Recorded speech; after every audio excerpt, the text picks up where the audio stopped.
सामने नमूदार हो रही थी। ऊंची, खामोश और सियाह।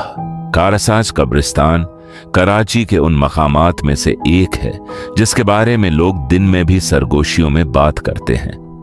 उमर ने भी बचपन से इस जगह के बारे में अजीब गरीब बातें सुनी थीं कि यहां रात को रोशनियां दिखती हैं, कि कभी कभी आवाजें आती हैं कि जो लोग इस कब्रिस्तान के सामने से देर रात गुजरते हैं वह या तो कुछ देख कर आते हैं या फिर कुछ भूल कर आते हैं। लेकिन वह हमेशा इन बातों को लोगों की बेकार तोहम परस्ती समझकर नजरअंदाज करता आया था।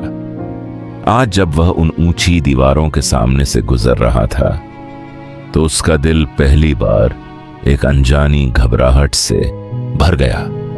दीवारों पर उगी हुई घास रात की हवा में लहरा रही थी और अंदर कहीं पुराने दरख्तों की शाखें आपस में टकराकर ऐसी आवाज पैदा कर रही थीं जैसे कोई सरगोशी कर रहा हो। उमर ने अपनी नजरें सीधी रखने की कोशिश की और तेज चलने लगा।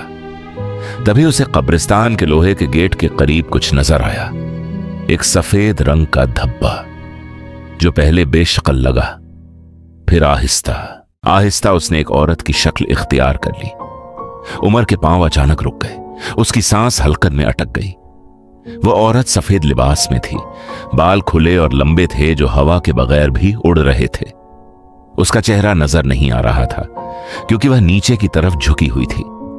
उमर ने सोचा शायद कोई आम औरत है, शायद कोई पागल या कोई परेशान हाल शख्स। उसने खुद को हिम्मत दिलाते हुए आहिस्ता आहिस्ता आगे कदम बढ़ाया। लेकिन जैसे ही उसने उस औरत के करीब से गुजरने की कोशिश की, उस औरत ने अपना सर उठाया और सीधा उमर की आंखों में देखा। उसकी आंखें सफेद थीं, बिल्कुल सफेद, जैसे आंखों की जगह दूधिया पत्थर जड़े हों। उसके होंठ हल्के से मुड़े और उसने एक मुस्कुराहट दी जो किसी जिंदा इंसान की मुस्कुराहट नहीं थी। उमर का दिल एक धड़कन के लिए रुक गया। उसके पूरे जिस्म में जैसे बर्फ का पानी दौड़ गया। वह भागना चाहता था लेकिन उसके पांव जमीन से चिपक गए थे जैसे किसी ने उन्हें डामर में जमा दिया हो। उसकी आंखें उस औरत के चेहरे पर जमी हुई थीं और वह न चाहते हुए भी वहां से नजर नहीं हटा पा रहा था। दूर से एक कुत्ते के रोने की आवाज आई, ऐसी आवाज जैसे कोई मातम कर रहा हो। और फिर सब कुछ यकदम खामोश हो गया, यहां तक कि हवा भी रुक गई। उमर की जबान खश्क हो चुकी थी। उसने बमुश्किल अल्फाज निकालने की कोशिश की लेकिन आवाज हल्का में ही दब गई। वह औरत आहिस्ता आहिस्ता उसकी तरफ बढ़ने लगी लेकिन उसके पांव जमीन पर नहीं चल रहे थे। वह चंद इंच ऊपर उठी हुई थी जैसे हवा उसे उठाए हुए हो।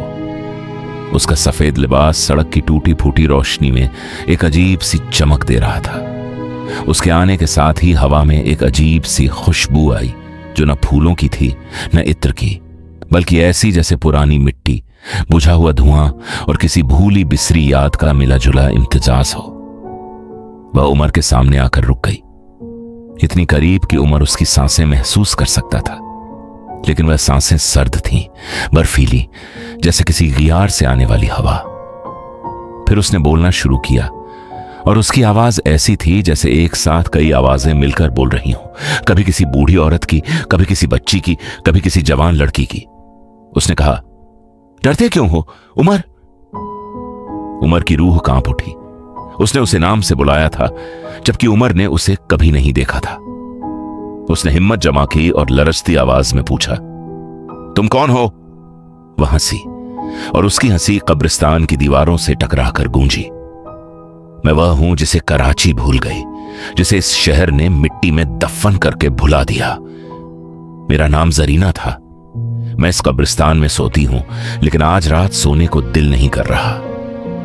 उसने अपना सर एक तरफ टेढ़ा किया, बिल्कुल उस तरह जैसे कोई तजस्सुस से किसी चीज को देखे, लेकिन उस टेढ़ में कुछ फितरी नहीं था। गर्दन उस झाविये पर मोड़ी हुई थी जो किसी जिंदा इंसान के लिए नामुमकिन था। उमर ने आयत उल कुर्सी पढ़ने की कोशिश की लेकिन अल्फाज जहन से गायब हो गए थे, जैसे किसी ने उसकी याददाश्त का वह हिस्सा मिटा दिया हो। जरीना ने अपना हाथ आगे बढ़ाया और उसकी उंगलियां आम इंसानी उंगलियों से कुछ ज्यादा लंबी थीं, नाखून काले और तेज। वह बोली, आज तुमसे एक काम है उमर, एक ऐसा काम जो तुमसे पहले कई लोगों से मांगा, लेकिन वह भाग गए, और जो भागे उन्हें क्या हुआ वह तुम सोच भी नहीं सकते। उमर के माथे पर पसीना आ गया। वह जानना नहीं चाहता था, लेकिन उसके पांव अब भी नहीं हिल रहे थे। जरीना ने जब अपनी आंखें उमर पर जमाई तो उसके दिल ने अजीब सी बात महसूस की। वह सिर्फ खौफ नहीं था, उसमें एक अजीब सी कशिश भी थी, जैसे कोई गहरा कुआं अपनी तरफ खींच रहा हो। जरीना ने बताना शुरू किया अपनी कहानी, जो दहाइयों पुरानी थी। उसने कहा कि वह कारसास के करीब रहती थी, एक गरीब घर में, अपनी बूढ़ी मां के साथ। जिंदगी आसान नहीं थी, लेकिन वह जी रही थी। एक रात उसे जबरदस्ती इस कब्रिस्तान में लाया गया, और फिर उस पर जुल्म हुआ, ऐसा जुल्म जिसके लिए कानून ने कभी कोई जवाब नहीं दिया, कोई सजा नहीं सुनाई, कोई इंसाफ नहीं मिला। उसकी मां ने दरवाजे पीटे, थानों के चक्कर काटे, लेकिन कुछ न हुआ। जरीना मिट्टी में मिल गई, लेकिन उसकी रूह यहीं रह गई, उस इंसाफ के इंतजार में जो कभी नहीं मिला। उसने कहा कि वह हर रात इस कब्रिस्तान के बाहर आती है और किसी ऐसे इंसान का इंतजार करती है जो उसकी बात सुन सके, जो उसका दर्दे दिल समझ सके। कई आए, सब भाग गए। उमर पहला शख्स था जो अभी तक खड़ा था, चाहे डर से ही सही। उमर के दिल में कुछ बदलने लगा।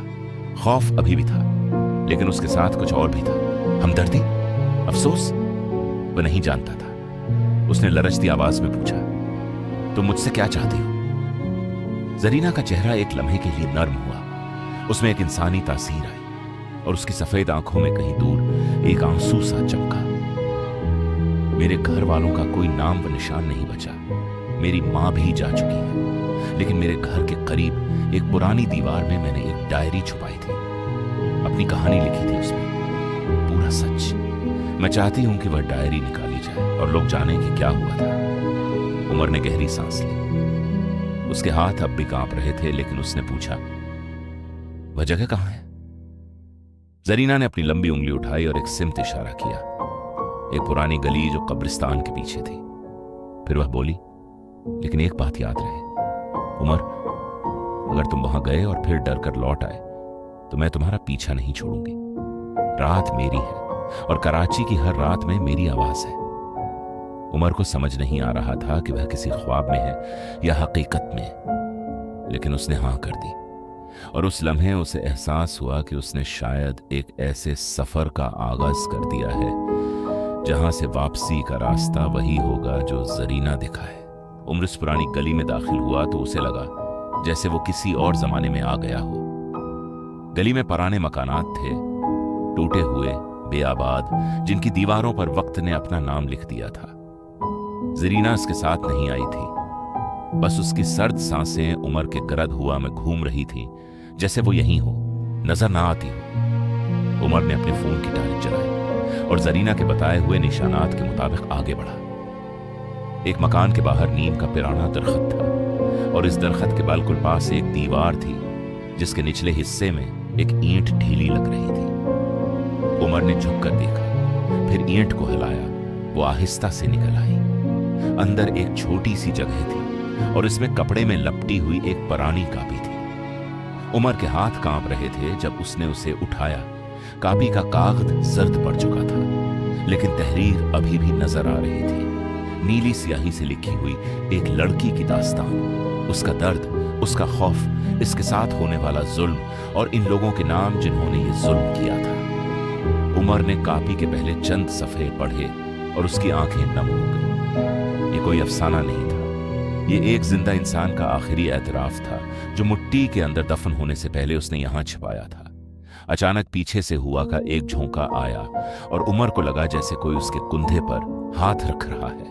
लम्स सर्द था, बर्फीला, लेकिन उसमें एक अजीब सा सुकून था, जैसे एक थकी हुई रूह का शुक्रिया अदा करना। फिर उसने जरीना की आवाज सुनी। अब कि उसमें तादाद नहीं थी, बस एक सादा निर्म आवाज थी, शुक्रिया उमर, अब मैं सो सकती हूं। उमर ने पलट कर देखा, वहां कोई नहीं था, बस गली के सरे पर एक सफेद रोशनी थी जो आहिस्ता आहिस्ता धुंधली होती गई और खत्म हो गई। उमर ने कापी अपने बैग में रखी और वहां से निकल आया। अगले दिन उसने वो डायरी एक सहाफी दोस्त को दी, जिसने उस पर एक तफसीली रिपोर्ट लिखी। इस रिपोर्ट ने शहर में हिलचल मचा दी। कई लोग जानते थे लेकिन खामोश थे। अब खामोशी टूट गई। उमर ने उस रात के बाद फिर कभी इस रास्ते से रात को नहीं गुजरा, लेकिन जब भी वो दिन में कब्रिस्तान के पास से गुजरता, उसे वहां एक अजीब सा सुकून महसूस होता, जैसे उस जगह का बोझ हल्का हो गया हो, जैसे कोई पुराना जख्म आखिरकार भर गया हो। कराची की वो रात उम्र ने कभी नहीं भूली, और न ही वो सफेद आंखें जिनमें आखिरी लम्हे में उसने एक थकी हुई रूह का चीन देखा था।